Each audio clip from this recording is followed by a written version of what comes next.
Under the scorching 100 degrees Fahrenheit heat of an empty parking lot, a teenage boy was rummaging through bottles and cans, desperately trying to earn enough money to buy medicine for his grandmother. Suddenly, he spotted a drunken man passed out inside a locked car. Panic shot through him. He begged for help, but everyone brushed him off. With no other choice, he grabbed a nearby rock, smashed the window and pulled the man out, only to be arrested moments later. He had no idea that this brave act would change the fate of both their lives, in a way no one could have ever imagined. Before we continue, tell us what time it is and where you're watching from. Subscribe and hype because tomorrow I've got something extra special for you. The summer sun hung like a furnace over Sierra Valley that Tuesday afternoon. By noon, the temperature had climbed to 105 degrees, and the streets seemed to exhale waves of shimmering heat. Most people stayed indoors, hiding behind air conditioners and drawn curtains. The few cars on the road moved slowly, their drivers squinting against the brutal glare. Kai Rivera pushed his rattling shopping cart along the empty sidewalk behind the Bright Point shopping center. The cart's wheels squeaked with every step, a sound he'd grown so used to that he barely heard it anymore. His clothes, a faded gray t-shirt and jeans worn thin at the knees, hung loose on his thin frame. His sneakers had holes near the toes, and he could feel the heat of the pavement through the worn soles. He was 17 years old, though most people guessed younger when they bothered to look at him at all. Most didn't. In the cart, a collection of plastic bottles and aluminum cans shifted and clinked as he walked. Kai had been collecting since dawn, working his way through the residential neighborhoods on the north side before the heat became unbearable. Now he was making one last sweep through the commercial district before heading to the recycling center. He paused at the corner, pulled out a water bottle from his pocket, half empty, lukewarm, and took a small sip. He needed to make it last. His shirt was already soaked with sweat, clinging to his back. Kai glanced up at the tall building across the street. Sierra Valley Medical Center. 5th floor, 3rd window from the left. That's where his grandmother was. Had been for 3 weeks now. Heart failure, the doctors said. She needed medication, the expensive kind, twice a day. Without it, her condition would deteriorate fast. "I'll get it today, Grandma," he whispered to himself. "I promise." The recycling center paid him $37 yesterday. He needed at least 18 more for this week's prescription. The math ran through his head constantly, like a prayer. $18, maybe 20 bottles, 30 cans. He could do it. Kai turned his cart toward the back parking lot of Bright Point. Most people parked in the covered garage, but there was an old auxiliary lot behind the building that some employees still used. People left things behind in parking lots, bottles, cans, sometimes loose change. It was worth checking. The lot was nearly empty in the midday heat. Just a handful of cars scattered across the cracked asphalt. No shade trees, no awnings, just raw concrete baking under the sun. Kai started down the first row, his eyes scanning the ground. He found a crushed soda can near a sedan and tossed it in his cart. Then an empty water bottle by a pickup truck. He moved methodically, checking around each vehicle. That's when he heard it. A sound, faint, coming from somewhere nearby. Kai stopped, tilting his head. There it was again, a dull thump, like something hitting a car seat from the inside.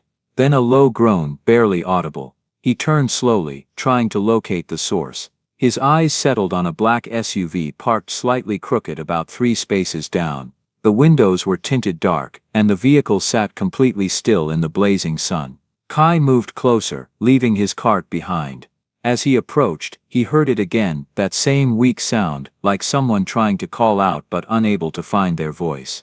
He stepped up to the driver's side window and cupped his hands around his eyes, pressing close to the glass to see through the tint. At first, he couldn't make out much. Just shadows. But then his eyes adjusted. There was someone inside, a man, slumped over the steering wheel, his head tilted to one side. His arm hung limp toward the floor. He wasn't moving. Kai's heart began to beat faster. He knocked on the window. "Hey, sir, are you okay?" No response. He knocked harder, loud enough that his knuckles hurt. "Sir, can you hear me?" The man's body shifted slightly, and a barely audible moan escaped from inside the car. But his eyes didn't open. He didn't lift his head. Kai stepped back, his mind racing. Something was very wrong here. Kai moved around to the passenger side, then to the back windows, peering in from every angle. Through the tinted glass, he could make out more details now. The man's shirt was wrinkled and stained, it looked like vomit on the front and on the seat beside him. Some of it had dried in dark patches, some still glistened wet in the dim light. The man's face was flushed deep red, almost purple. His mouth hung open slightly, and even from outside, Kai could see his chest barely moving with shallow breaths. Kai knocked on the passenger window, harder this time. "Sir, wake up, you need to wake up." Nothing, not even a twitch. He tried the door handle, locked. He moved to the back door, also locked. Every door was sealed tight. Kai pressed his palm flat against the driver's side window, trying to see better. The glass burned his skin. He yanked his hand back, staring at the red mark forming on his palm. If the outside was this hot, what was it like inside? His chest tightened. He pulled out his old flip phone and dialed 911 with shaking fingers. The line rang twice before a calm voice answered. 911, what's your emergency? There's a man in a car, Kai said, his voice cracking. He's not moving. I think he's unconscious. Okay, can you tell me where you are? Behind Brightpoint Shopping Center, the back parking lot. What's the condition of the person? Is he breathing? I think so, but barely. He slumped over the wheel. The car is off, no air conditioning. It's really hot. All right, I'm dispatching an ambulance now. Can you describe the vehicle? It's a black SUV, windows are tinted. The man looks really sick, his face is red and he's covered in sweat and vomit. There was typing on the other end. A pause that felt too long.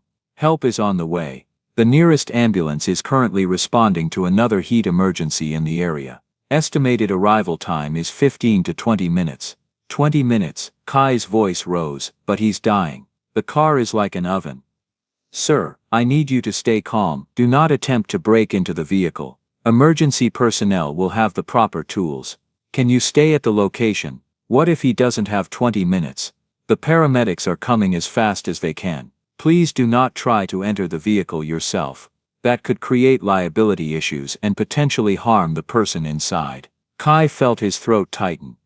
Okay, stay on the line with me. I need to find help. Kai hung up. He shoved the phone in his pocket and ran toward the front of the building, his feet pounding against the hot pavement. There had to be someone, security, a manager, anyone. He found the security booth near the loading dock entrance. A small structure with tinted windows and a fan visible through the glass. Inside sat a heavy-set man in his 50s, a security uniform shirt, unbuttoned at the collar. He was reading something on his phone. Kai pounded on the door. The guard looked up, annoyed. He cracked the door open slightly. What? There's a man in the parking lot. Kai gasped. He's passed out in his car. I called 911, but they said 20 minutes. Can you help? Can you page someone to find the owner? Announce it over the speakers. The guard frowned, squinting at Kai. You already called 911. Yes, but then wait for them. He started to close the door. No, wait, please. Kai pushed his hand against the door frame. He's in a hot car. The engine's off, no AC. He's going to die if we don't do something. The guard's expression hardened. Listen, kid, you start breaking into people's cars around here, that's destruction of property. That's a lawsuit. You called emergency services, so let them handle it. But he doesn't have time. Look at me, I'm not trying to steal anything. I'm trying to save someone's life. I'm not getting the center involved in this. And neither should you, unless you want to get arrested. The guard's voice was firm. Now get away from my door before I call the cops on you for harassment. The door shut with a solid click. Kai heard the lock turn. He stood there for a moment, stunned, then pounded on the door again. Please, he's dying. No response. Through the tinted glass, he could see the guard had returned to his phone. Kai's hands curled into fists. His whole body shook, partly from exertion, partly from frustration, partly from fear. He turned and sprinted back to the parking lot. When he reached the SUV, he pressed his face against the glass again. The man had slumped lower, his head now resting heavily against the steering wheel. His skin looked even redder than before, and Kai couldn't tell if he was still breathing. Kai checked his phone. 5 minutes since he'd called 911. 15 more to go. Maybe longer. He looked around the lot desperately. Still empty. No one coming. No one caring. His breathing quickened. The sun beat down on him mercilessly, and for a moment, the edges of his vision went dark. He had to do something. But what? Kai moved to the back of the SUV and tried the rear hatch. Locked like everything else. He circled the vehicle again, checking every possible entry point. Nothing. He spotted a thin piece of metal rebar lying near the curb, probably left over from some construction work. He grabbed it and hurried back to the car. Kai tried wedging the metal into the doorframe at the driver's side, hoping to create enough space to reach the lock. He pushed and pried, the metal biting into his palms. The door frame held firm. The rebar bent slightly under the pressure, but the door didn't budge. Sweat dripped into his eyes. He wiped it away with his forearm and moved to the passenger side. Same result, the seal was too tight, the locks too secure. "Come on," he muttered through gritted teeth.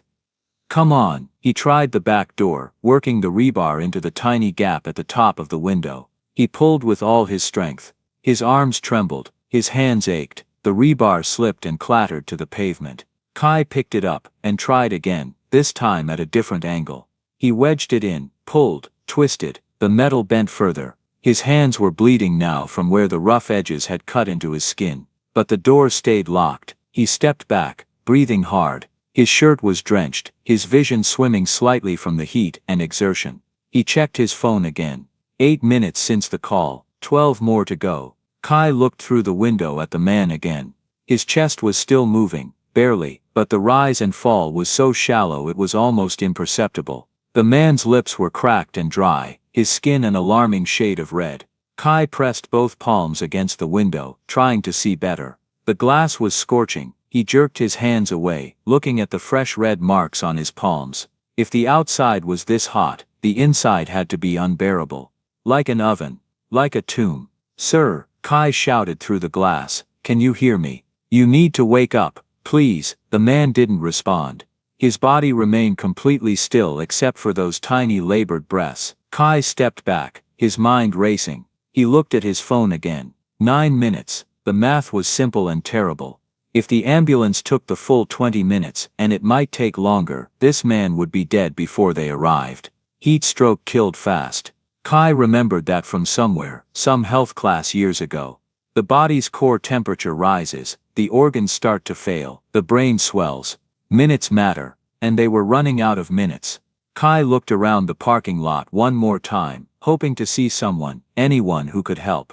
But the lot remained empty, shimmering with heat waves rising from the asphalt. He was alone. The man was alone, and time was running out. Kai's hands were shaking.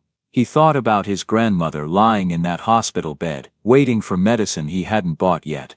If he got in trouble, if he got arrested for breaking into a car, who would take care of her? Who would make sure she got her medication? But if he walked away, if he just stood here and waited, this man would die. He looked at the man's face one more time. Saw the shallow breathing. Saw the bright red flush of heat stroke. Saw a life hanging by a thread. 10 minutes gone. 10 more to wait. But Kai knew, deep in his gut, that 10 more minutes was too long. He clenched his jaw and started walking toward the edge of the parking lot, scanning the ground. Kai's eyes swept across the edge of the parking lot, where broken concrete jutted up from the curb. There, a chunk about the size of a brick, rough and heavy. He picked it up with both hands. The concrete was warm from the sun, solid and real in his grip. He walked back to the SUV, each step feeling heavier than the last. When he reached the car, he stood there, holding the concrete, staring at the dark-tinted window. His reflection stared back at him. A skinny kid with scared eyes and bloody hands. Once he did this, there was no going back. Someone would call the police. He'd be on camera, they'd arrest him. His grandmother would be alone. But if he didn't do this, Kai pressed his forehead against the hot glass, closing his eyes. The heat, the closed space. The feeling of being trapped, and suddenly he was 12 years old again. The warehouse had been abandoned for years, a huge brick building on the edge of town, where freight trains used to stop. All the kids from the group home knew about it. The staff told them never to go there. Which meant of course everyone went. Kai had gone with 3 older boys that summer afternoon. They were 14, 15, older enough to be scary when they wanted to be. They'd been playing a game, shoving the younger kids into empty rooms and holding the doors shut, laughing at the screams. When they grabbed Kai, he thought it was funny at first. Just roughhousing. Just a game. But then they shoved him into the storage closet at the back of the warehouse, and he heard the lock click. "Hey," Kai had laughed, pounding on the door. "Come on, let me out." Their laughter echoed from the other side. In a minute, one of them called. But a minute passed, then 5, then 10, and they didn't come back. The closet was tiny, maybe 4 feet by 4 feet. No windows, no light, just darkness pressing in from all sides, and heat. So much heat. The warehouse had been sitting in the summer sun all day, and that tiny closet had become an oven. The air was thick and stale, hard to breathe. Each breath felt like inhaling fire. Kai had pounded on the door. "Let me out, this isn't funny anymore." No response, just silence from the other side. He pounded harder. "Please, let me out." His voice echoed in the tiny space, bouncing back at him. The fear started small, just a flutter in his chest. But it grew with every breath of hot stale air, with every second of darkness. With every moment of being trapped. He couldn't breathe, or it felt like he couldn't. The air was too hot, too thick. His chest tightened, his lungs burned. Kai screamed. He threw his whole body against the door. He clawed at the wood until his fingers bled. But the door was metal underneath the wood. Solid, unbreakable. He was going to die in there. He was sure of it. He was going to die in the dark, and the heat, and no one would find him. Until it was too late. His vision went spotty, his legs gave out. He slumped against the door, gasping, tears streaming down his face. He didn't know how long he was in there. It felt like hours, could have been 30 minutes. But eventually he heard a voice. "Kai, Kai baby, where are you?" His grandmother, she'd come looking when he didn't come home for dinner. "Here," he croaked, barely able to make a sound. "I'm here." He heard her footsteps running. Heard her yelling at someone to help her break the lock. The door burst open, and cool evening air rushed in.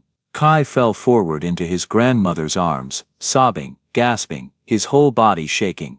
"Oh baby, oh my baby," she cried, holding him tight.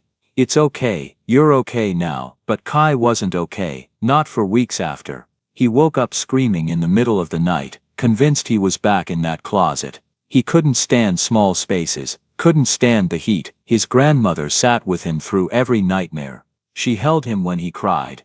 She promised him he was safe, and one night, after a particularly bad dream, she'd taken his face in her hands and looked him straight in the eyes. "Listen to me, Kai, if you ever see someone trapped like you were, if you ever see someone who can't get out, who can't breathe, you help them. You don't wait for someone else to do it. You don't ask permission, you just help. Do you understand me?" Kai had nodded, not really understanding, because sometimes his grandmother continued, her voice fierce, "You're the only one who can." And doing nothing, standing by and watching someone suffer when you could help, that's worse than being scared. "Do you hear me?" "Yes, Grandma." "Good, because I didn't raise you to stand by and do nothing." Kai's eyes snapped open. He was back in the parking lot, holding the chunk of concrete, staring at his reflection in the dark window. His grandmother's words echoed in his head.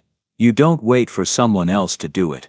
You just help." He looked at the man slumped over the wheel, saw the red face, the shallow breathing, the closed space, the unbearable heat. He thought about that closet, about the suffocating darkness, about thinking he was going to die alone. This man was in that closet right now, and Kai was the only one standing outside the door. He checked his phone one more time. 11 minutes since the call, 9 more to go. Maybe longer, 9 minutes this man might not have. Kai thought about his grandmother in that hospital bed. About the medication she needed, about what would happen if he got arrested today. But then he thought about her voice, "You just help." His hands stopped shaking, he raised the concrete above his head, took a breath, and made his choice.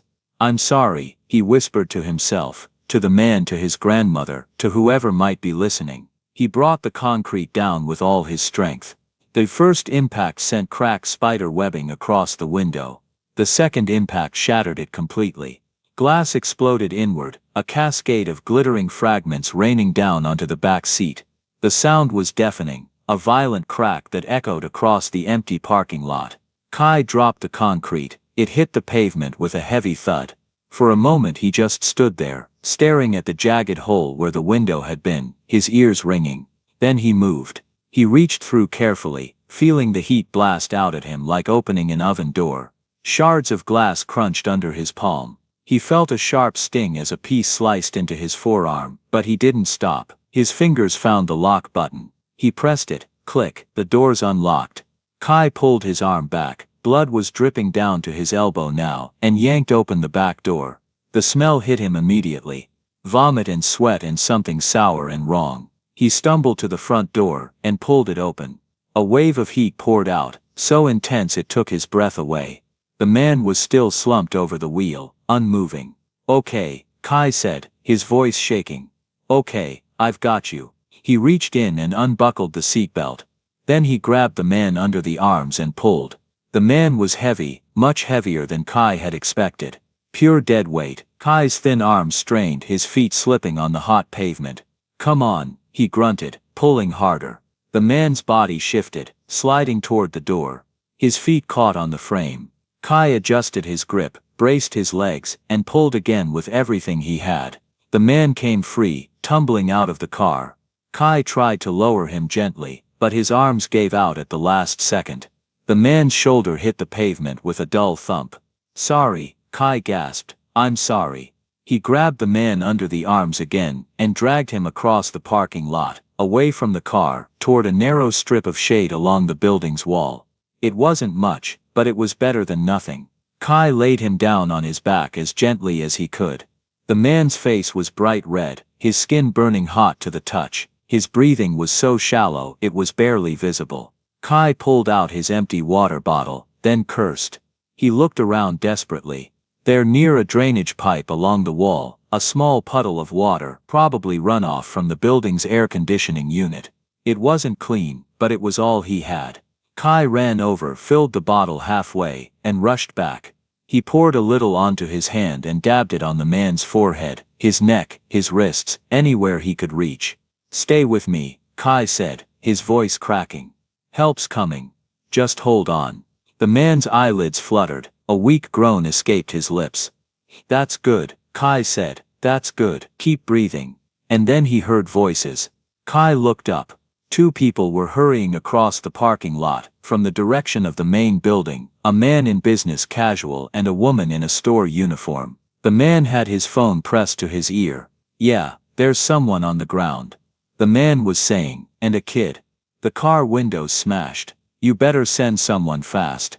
The woman stopped a few feet away, her eyes going wide as she took in the scene, the broken window, the glass scattered everywhere. Kai kneeling beside the unconscious man, his hands covered in blood. "Oh my God," she said. "What did you do?" Kai opened his mouth to explain. "He was trapped, he was dying. I had to. You broke into his car." The woman pulled out her phone. "I called 911 first, but they said 20 minutes and he didn't have." "You destroyed someone's property," the man said, still on his phone. "Yeah, the kid's still here." "No, he's not running. Just hurry."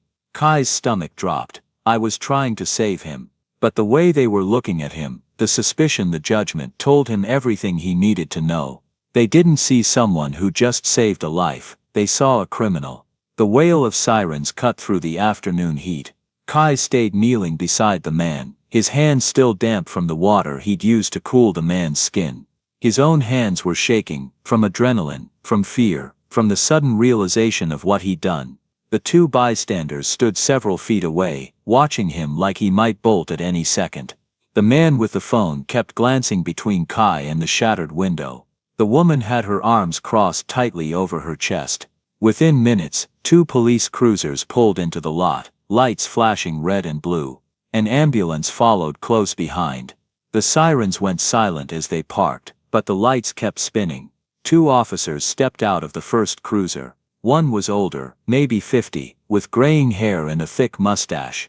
The other was younger, stockier, with sharp eyes that immediately locked onto Kai. The older officer approached first, his hand resting casually near his belt. "Who called this in?" The business casual man stepped forward. "I did. I heard glass breaking and came out to see what was going on." That kid smashed the window. He pointed at Kai. The officer's gaze shifted to Kai. That true, son? Kai nodded quickly. Yes, but I had to. He was dying. Stay right there, the officer said, holding up a hand. Two paramedics rushed past them with a stretcher and medical kit. They knelt beside the man, immediately checking his vitals. Pulse is weak, one paramedic said, pressing two fingers against the man's neck. Breathing shallow, skin's hot and dry. She pulled out a thermometer and checked his temperature. Core temp is way too high. This is heat stroke. The second paramedic was already pulling out IV equipment. How long's he been out here?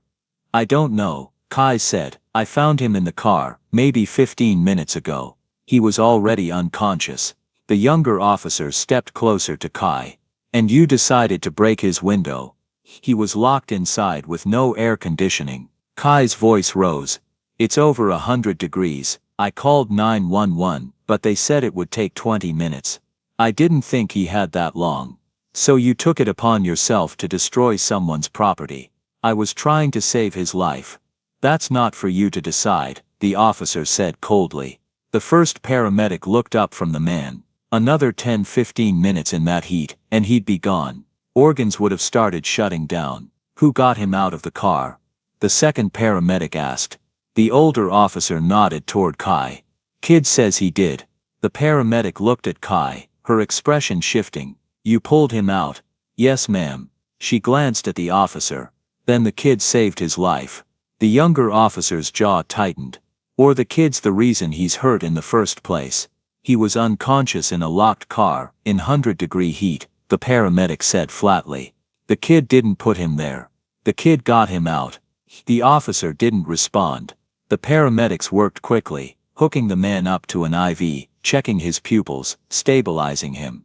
They lifted him onto the stretcher and wheeled him toward the ambulance. Is he going to be okay? Kai asked.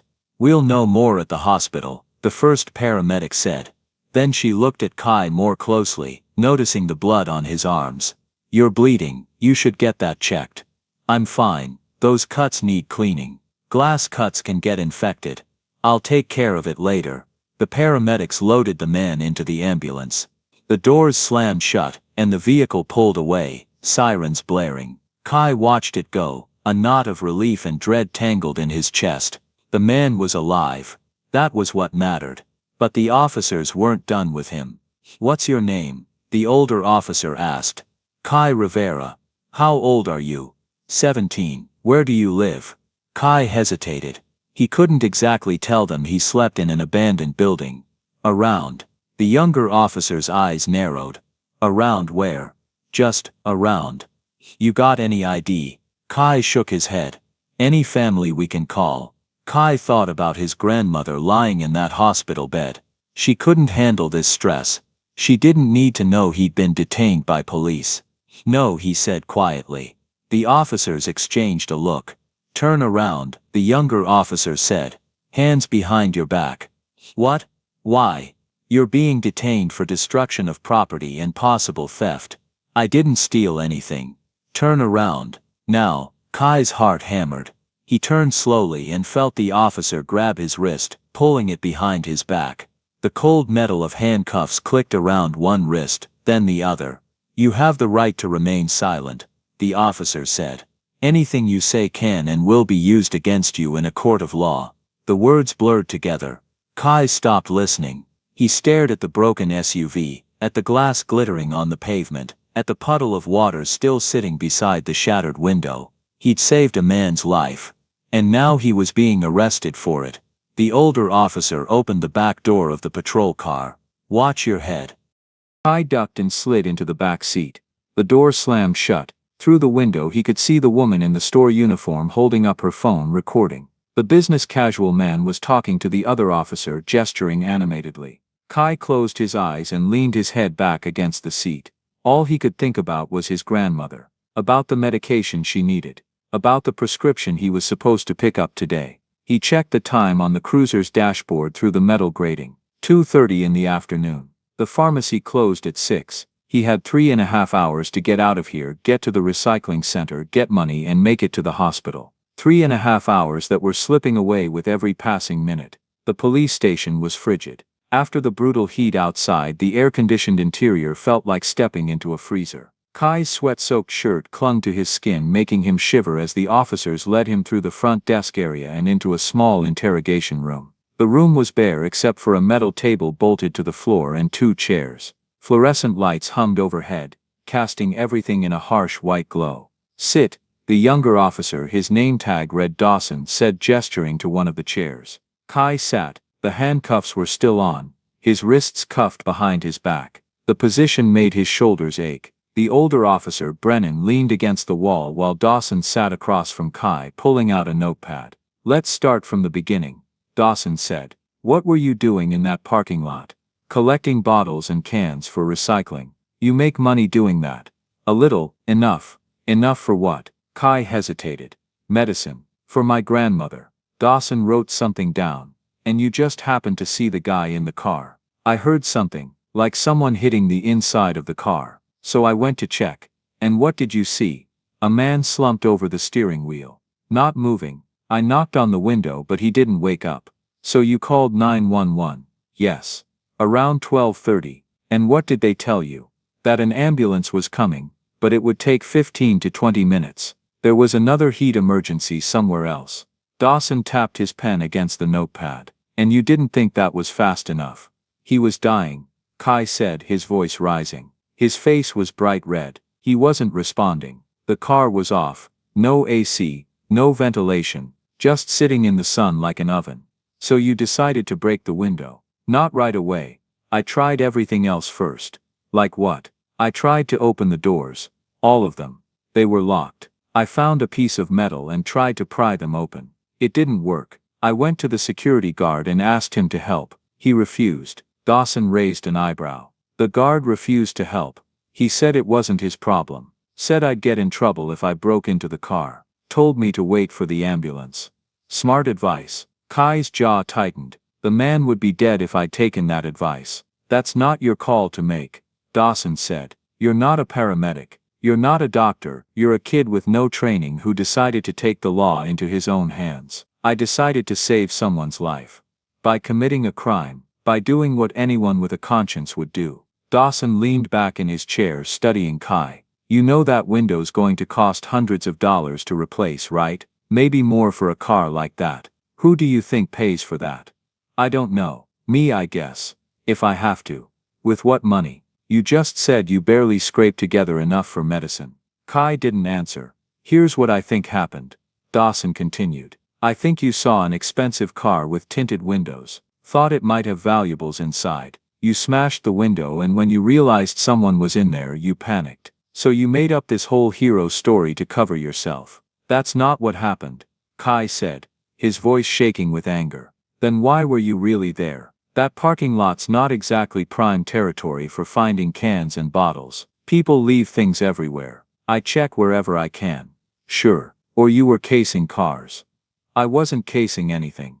I was trying to help someone." Brennan, who'd been silent until now, pushed off the wall. "Let's take a break. I need to make some calls." He left the room. Dawson followed. Kai was alone. He sat there handcuffed to the chair, staring at the scratched metal table. His cuts had stopped bleeding, but they throbbed. His shoulders ached from the awkward position. His head pounded from dehydration and stress. But more than anything, his chest hurt, because all he could think about was his grandmother. About the medication she needed. About the clock ticking down. He looked at the clock on the wall. 3:15. Less than 3 hours until the pharmacy closed. Brennan returned 45 minutes later. Dawson was with him, but his expression had changed. Less hostile. More uncertain. "We talked to the hospital," Brennan said, sitting down across from Kai. "The guy you pulled out, his name's Ethan Hale. Doctors confirmed severe heat stroke. Core temperature was 106 degrees. They said if he'd stayed in that car another 10-15 minutes he'd likely be dead." Kai felt a flicker of hope. "So you believe me?"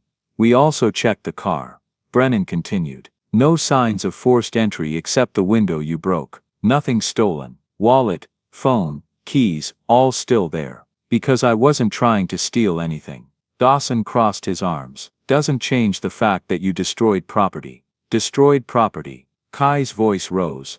I saved a life. You broke a window without authorization. He was dying. What was I supposed to do? Stand there and watch? You were supposed to wait for emergency services. They were too slow. Kai was shouting now, his voice echoing in the small room. They would have been too late. That man is alive because I didn't wait, because I didn't follow your stupid rules. The room went silent. Brennan sighed.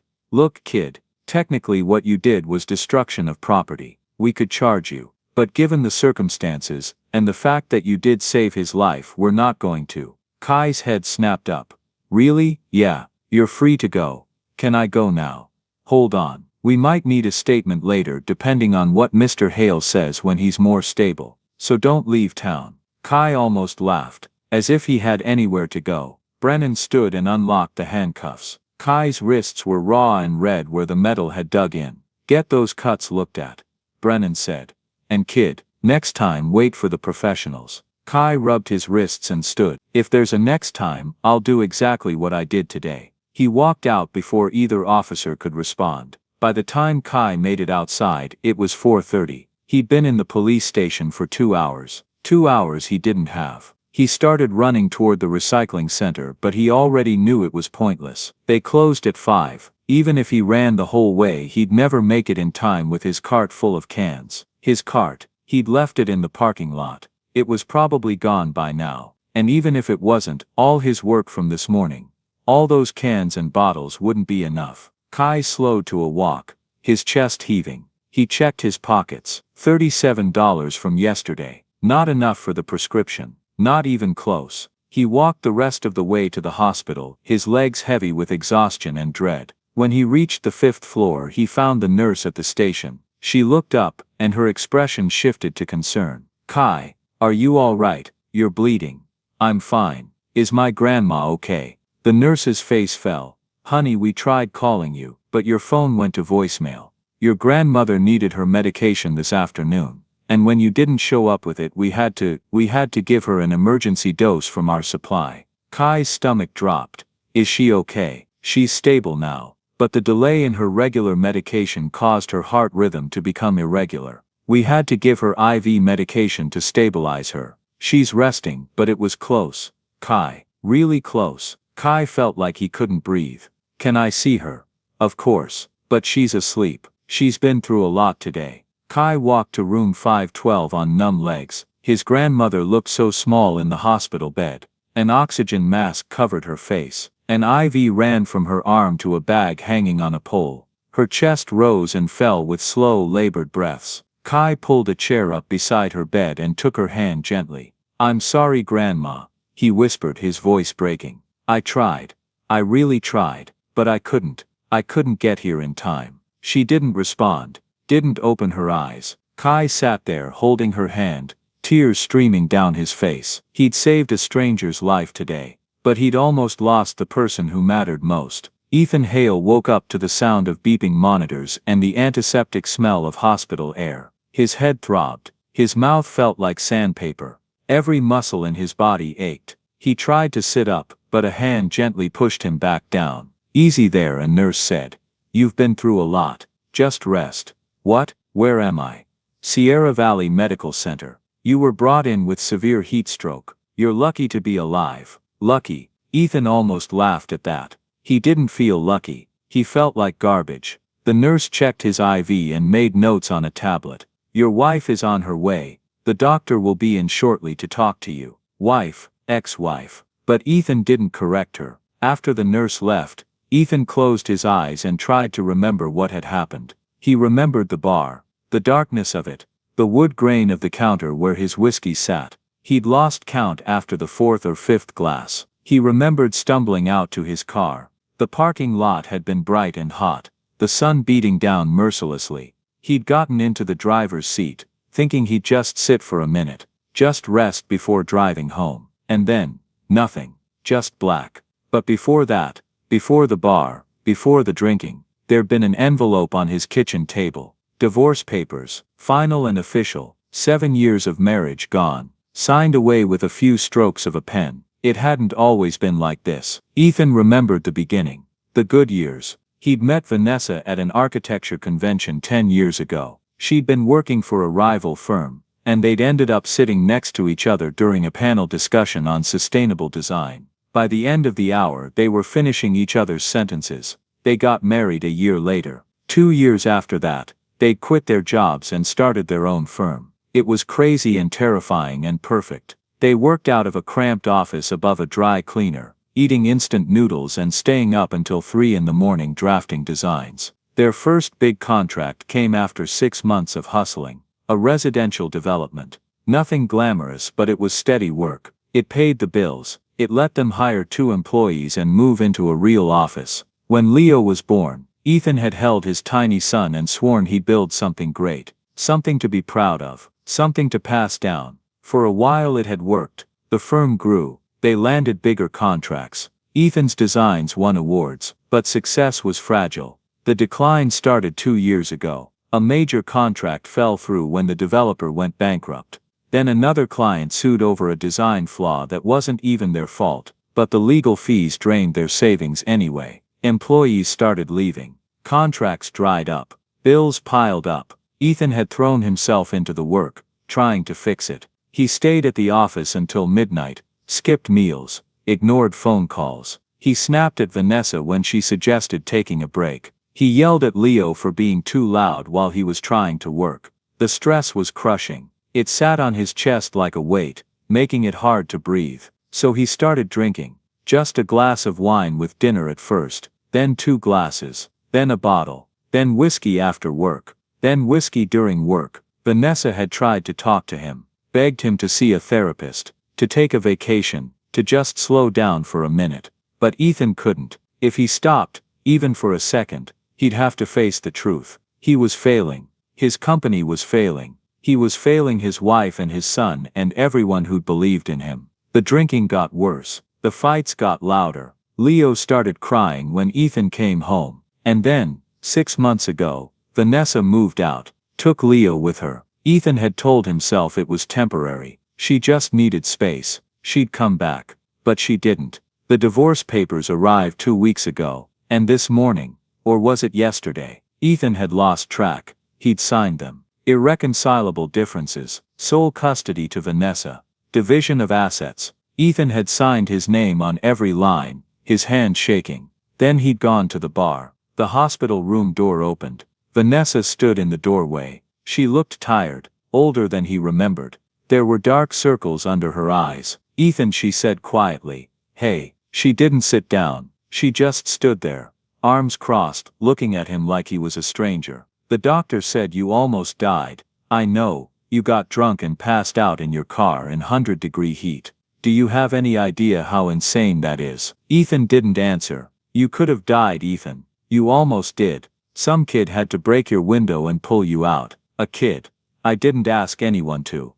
"I don't care what you asked for." Her voice rose. "You're killing yourself. Slowly, methodically. You're drinking yourself to death. And I can't watch it anymore." "Vanessa, Leo asked about you yesterday," she said, her voice breaking. "He asked when you were coming back. You know what I told him?" "I told him I didn't know. Because I don't, Ethan. I don't know who you are anymore." Ethan felt tears prick his eyes. "I loved you," Vanessa continued. "I loved the man I married. The man who dreamed big and worked hard and made me laugh. But that man's gone. And I can't keep waiting for him to come back." She wiped her eyes. "Get help, Ethan. Please, if not for me then for Leo. Because right now he's growing up thinking his father doesn't care about him. And that's not fair to him." She turned and walked out. The door closed softly behind her. Ethan lay there staring at the ceiling, tears streaming down his face. And for the first time in months, he felt something other than numbness. He felt shame. Kai was released from the police station at 4:45. By the time he walked to the hospital, it was past 5:30. The pharmacy had closed. The recycling center had closed. He'd failed. He sat with his grandmother for hours, watching her sleep, holding her hand. The nurse had explained what happened, how the delay in medication had caused complications, how they'd had to intervene, how close it had been. Kai felt the guilt like a physical weight on his chest. Around 7 o'clock, his grandmother's eyes fluttered open. She saw him sitting there and squeezed his hand weakly. "Kai," she whispered through the oxygen mask. I'm here, Grandma. I'm so sorry. I tried to get your medicine, but she shook her head slightly. Chess. I'm okay, but you almost weren't, because of me, because of a bad day, she corrected. Tell me what happened. So Kai told her, about the man in the car, about breaking the window, about being arrested, about missing the pharmacy. When he finished, his grandmother was quiet for a long moment. You did the right thing, she said finally, but you almost died, and that man would have definitely died if you hadn't helped him. She squeezed his hand again. I'm proud of you. Kai's throat tightened. I need to get you something to eat, real food, not this hospital stuff. I'm not hungry, baby. You need to eat. She smiled faintly. Okay, if it makes you feel better. Kai went down to the hospital cafeteria. With the last few dollars in his pocket, he bought a small container of soup and a piece of bread. It wasn't much, but it was something. When he came back, he helped his grandmother sit up and fed her slowly, one spoonful at a time. She took small bites, chewing carefully.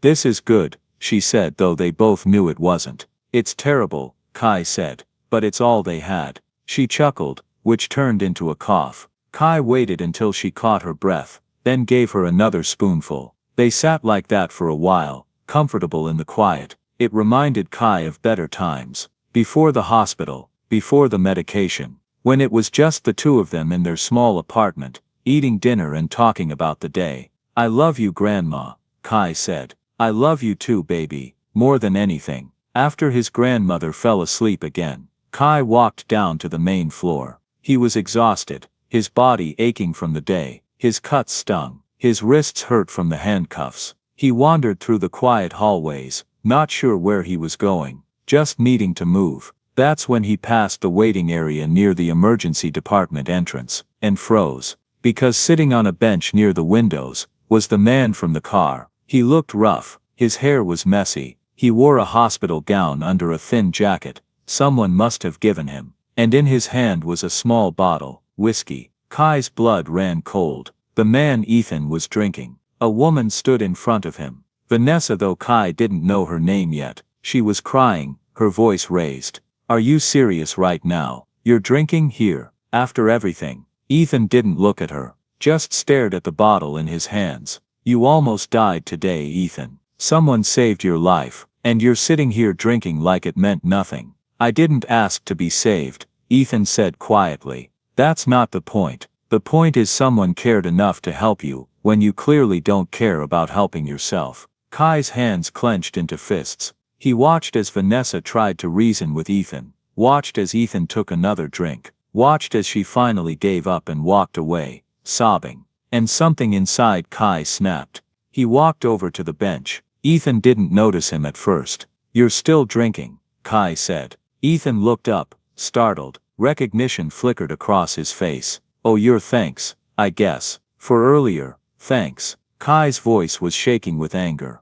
That's all you have to say. Ethan shrugged. What do you want me to say? I want you to explain why you're sitting here drinking after you almost died from being drunk. It's none of your business. Kai stepped closer. I got arrested because of you. I spent hours in a police station answering questions about why I saved your life. My grandmother almost died today because I couldn't get her medication, because I was too busy trying to save you. And now you're sitting here acting like none of it matters. Ethan looked down at the bottle in his hands.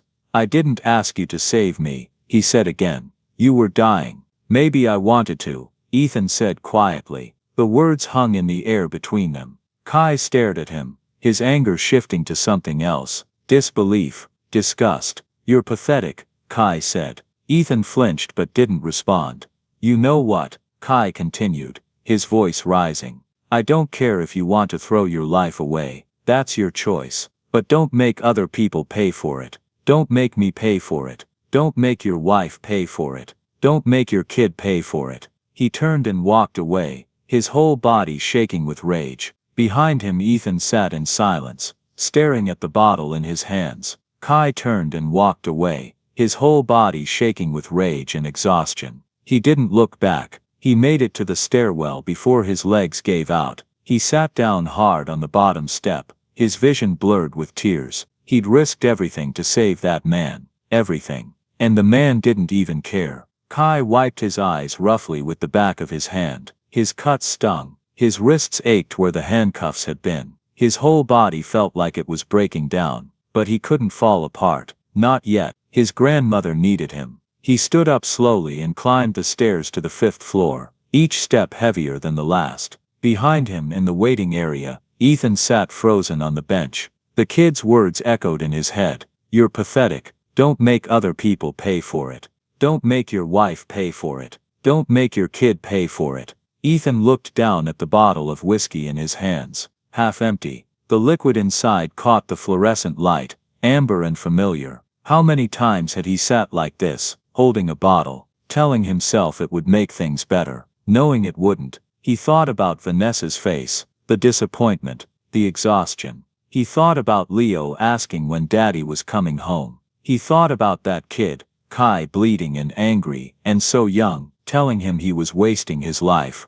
Ethan's hands trembled. He stood up slowly and walked to the trash can near the vending machines. He held the bottle over it for a long moment. Then he let it drop. The bottle hit the bottom of the can with a dull thud. Ethan stood there staring at it. His hands were empty now. They felt strange, too light. He turned away and started walking, not sure where he was going, just knowing he couldn't sit still anymore. He wandered through the quiet hospital hallways. Most of the lights were dimmed for the evening. A few nurses moved quietly between rooms. Somewhere, a monitor beeped steadily. Ethan found himself on the 5th floor. He didn't remember taking the elevator, but here he was. He walked past room after room, hearing the quiet sounds of people sleeping, breathing, healing. And then he passed a room with the door half open, and he stopped, because inside he could see them. The kid Kai was sitting in a chair pulled close to the bed. An elderly woman lay propped up against pillows,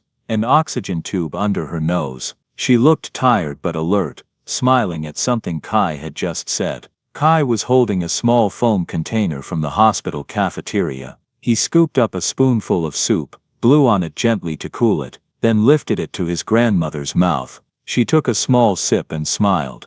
"That's terrible soup," she said, her voice weak but warm. "I know," Kai said, laughing softly. "It's the worst, but it's all they had downstairs."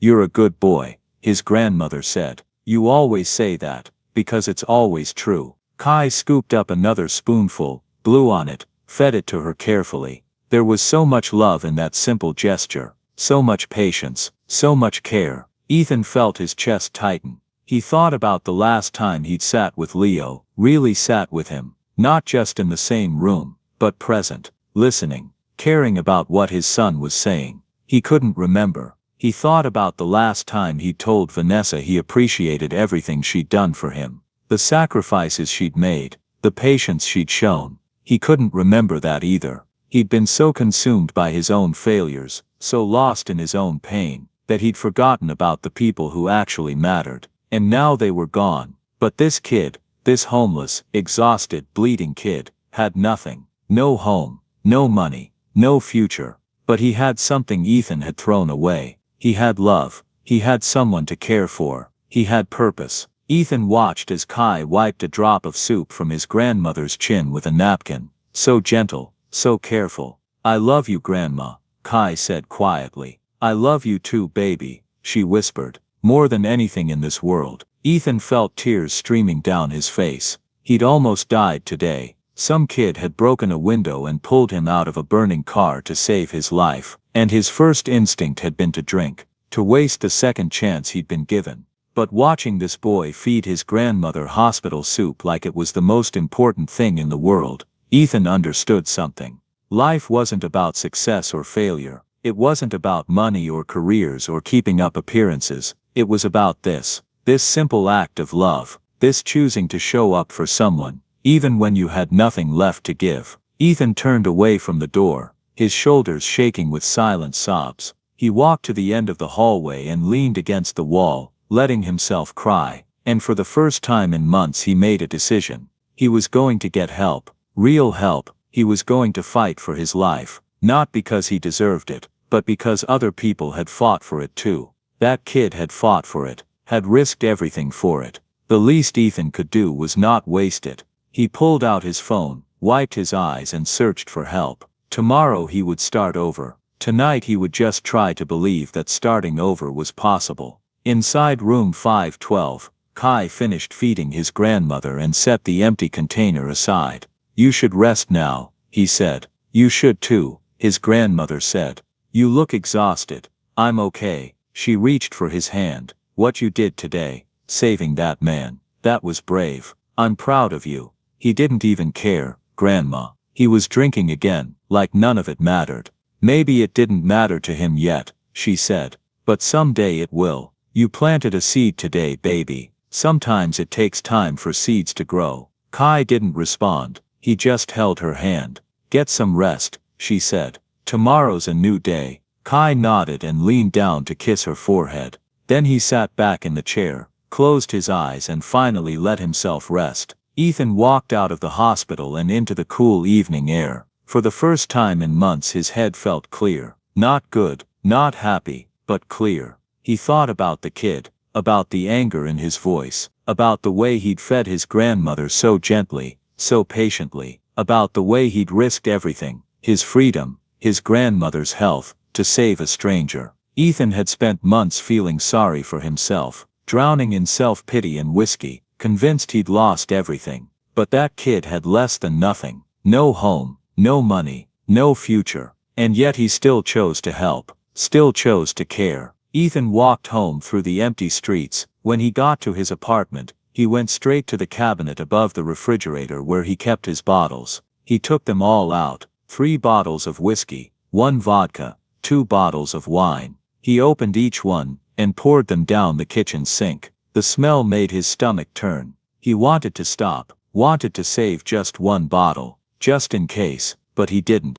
He poured them all out, watching the amber and clear liquid swirl down the drain. When he was done, he threw the empty bottles in the recycling bin and sat down at his kitchen table. He pulled out his phone and searched alcohol treatment near me. Several results came up. He clicked on the first one, Recovery First Center. He read through their website, outpatient programs, group therapy, individual counseling, medical support.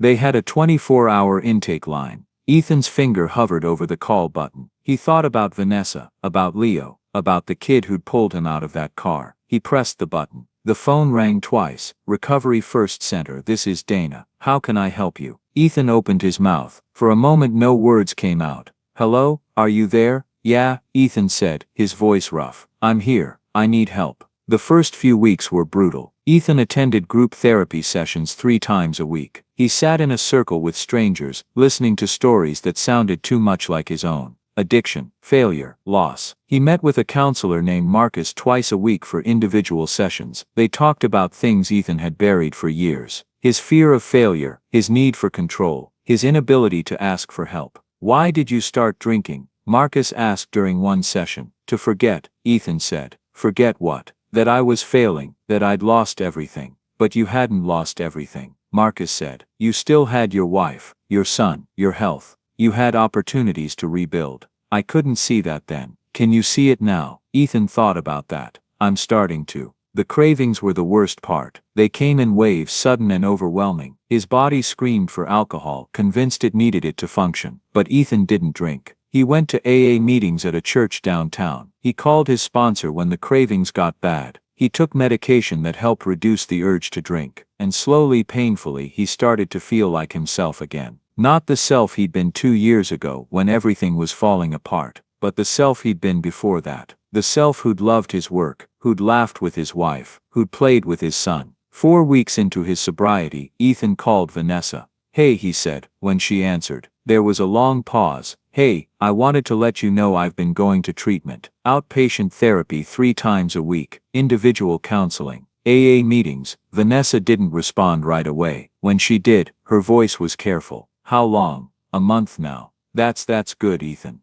I know I've said I'd get help before. I know I've let you down, but this time is different. I'm doing the work. I'm staying sober. Why now? She asked quietly. What changed? Ethan thought about the parking lot, the heat, the darkness, the kid's face pressed against the glass. I met someone who made me realize I've been wasting my life. Someone who showed me what it means to care about something bigger than yourself. Vanessa was quiet for a long time. I don't know if I can trust you again. I know, Ethan said. I don't expect you to. Not yet. But I want to try. I want to earn it back. What about Leo? I want to see him. When he's ready. When you think it's okay. I don't want to push, but I want him to know I'm trying. Another long pause. I'll talk to him. But I'm not making any promises. That's all I'm asking for. 5 weeks into sobriety, Ethan got a text from Vanessa. Leo wants to see you. Saturday at 2, the park. Ethan stared at the message, his hands shaking. Saturday came. Ethan showed up 20 minutes early, sitting on a bench near the playground. When Vanessa's car pulled up, his heart hammered in his chest. Leo climbed out of the back seat. He was bigger than Ethan remembered. Had it really only been 6 months? Hey buddy, Ethan said, kneeling down. Leo didn't move. He looked at his mom. Vanessa nodded gently. Leo took a tentative step forward,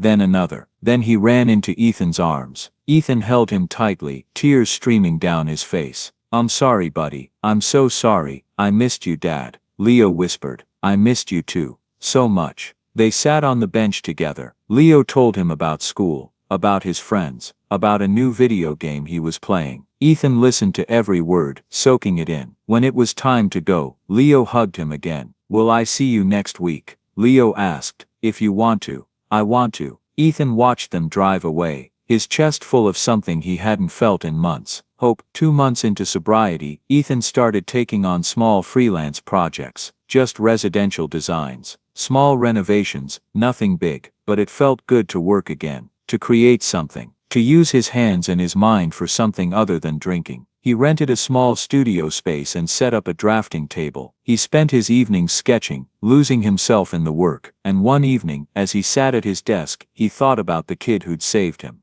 Kai. He didn't know where he was, didn't know if he was okay, but he wanted to find him, wanted to thank him properly, wanted to do something to repay what the kid had done. Ethan picked up his phone and called the hospital. It took Ethan 3 days to find out where Kai's grandmother was staying. The hospital wouldn't give him information directly, privacy laws, but one of the nurses remembered the teenager who came every day to visit Maria Rivera on the 5th floor. Ethan went to the hospital on a Tuesday afternoon, carrying a folder under his arm. He found room 512. The door was half open. Inside, an elderly woman sat propped up in bed, watching a small television. She looked better than she had when Ethan had glimpsed her through the cafeteria window weeks ago, but still fragile. Ethan knocked softly on the door frame. Maria looked over. Yes, Mrs. Rivera. She nodded cautiously. Can I help you? My name is Ethan Hale. I think your grandson saved my life a couple months ago. Recognition flickered across her face. Kai. Yes, ma'am. She studied him for a moment, then gestured to the chair beside her bed. Sit down. Ethan sat, setting the folder on his lap. I wanted to thank him, Ethan said, and to apologize. I wasn't myself that day. I wasn't in a good place. He told me about you, Maria said. Said he pulled you out of a hot car. Said you almost died. I would have, if it wasn't for him. Maria's expression softened slightly. That's Kai, always trying to help, even when it costs him. I know, Ethan said quietly. He told me I made him miss getting your medication, that you were in danger because of me. The delay did cause problems, Maria said carefully, but the doctors stabilized me. I'm doing better now. I'm glad, Ethan said, but I'm still responsible, and I want to make it right. How? Ethan opened the folder and pulled out several papers. I've been sober for 2 months. I'm working again. Just small jobs, but it's something, and I want to help Kai. If he'll let me. He handed the papers to Maria. She read through them slowly. Her eyes widened. This is a payment plan, she said. For my medical bills. I can't cover everything right away, Ethan said, but I can pay it off over the next year, and I want to cover your medications going forward. All of them. Maria's eyes filled with tears. Why would you do this? Because Kai saved my life when I didn't deserve it, and then he showed me what it means to actually live it. This is the least I can do. Maria set the papers down and reached for Ethan's hand. Thank you. There's more, Ethan said. I'm opening a small design studio. I need help. Someone to organize files, manage materials, answer phones, basic stuff, but I'd pay him fairly. And if he's interested, I can teach him about architecture and design, maybe help him get into a training program eventually. Maria wiped her eyes. He won't take it. He's too proud. Then maybe you can convince him, Ethan said. Tell him it's not charity. Tell him I genuinely need the help. And tell him I'm trying to become the person he saw in me that day in the parking lot. Kai was skeptical when his grandmother told him about Ethan's offer. No, he said flatly. I don't want his pity. It's not pity, Maria insisted. He needs help, and you need a real job. I have a job. Collecting cans isn't a job, baby. It's survival. This is a chance to build something, to learn something real. What if he's only doing this because he feels guilty? Then let him feel guilty, Maria said. But don't punish yourself because of it. This is an opportunity. Don't let your pride get in the way. Kai looked down at his hands, silent. You're 17 years old, Maria continued. You deserve more than scraping by. You deserve a future. This man is offering you one. Take it. Kai was quiet for a long time. Finally he sighed. Fine, I'll meet with him. But if it's weird, I'm leaving. They met at Ethan's studio the following Saturday. The space was small but clean, with large windows overlooking the street. A drafting table sat in one corner, covered with sketches. Shelves lined the walls with design books and material samples. Ethan stood when Kai walked in. Thanks for coming. Kai shrugged. My grandma made me. Ethan smiled faintly. Fair enough. Sit down. Kai sat on a stool near the drafting table, arms crossed. I know you don't want to be here, Ethan said, and I know you probably think I'm doing this out of guilt. You're right, I am, but I'm also doing it because I think you deserve a chance, and because I want to help. Kai didn't respond. I'm not asking you to forgive me. I'm just asking you to let me try to do something good. Kai studied him for a moment. What would I be doing? Organization, mostly. Keeping track of files and materials, answering phones, basic office work. But if you're interested, I can teach you about design. How to read blueprints, how to sketch, how to think about space. How much does it pay? $15 an hour to start, 25 hours a week. Kai did the math quickly. That was more than he made collecting cans in a month. Okay, he said. I'll try it. Ethan's face broke into a genuine smile. Really? Yeah. But if you act like you're doing me some huge favor, I'm out.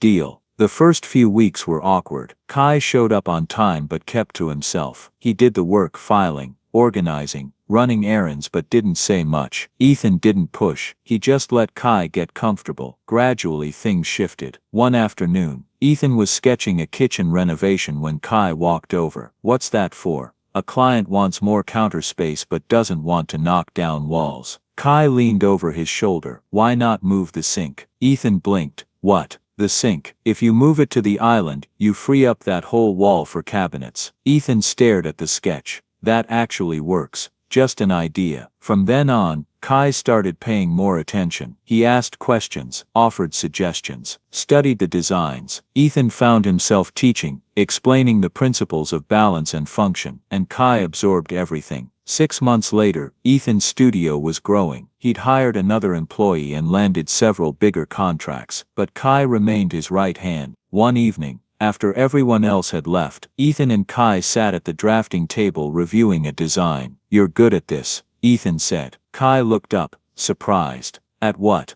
Design. Seeing how things fit together. You've got a natural eye for it. Kai shrugged, embarrassed. It makes sense to me. Have you thought about going to school for it? Kai laughed. I can't afford that. There are scholarships, grants, and I'd write you a recommendation. Kai stared at him. You'd do that? Of course. Why? Because you've earned it. And because someone once told me that doing nothing when you can help is worse than being scared. Kai's throat tightened. That sounds like something my grandma would say. Smart woman. A year after their first meeting, Ethan invited Kai and Maria to the opening of his new showroom. It was small but professional. Clean lines, modern furniture pieces, natural light streaming through large windows. Maria sat in a wheelchair near the entrance, beaming. Kai stood beside her in a button-down shirt. Ethan had helped him pick out. Ethan stood at the front of the room with a glass of sparkling cider. The room quieted. Thank you all for coming, Ethan said. A year ago I was in a very dark place. I'd lost my business, my family, and almost my life, but I got a second chance. And I got it because of this young man right here. He gestured to Kai, who immediately looked uncomfortable.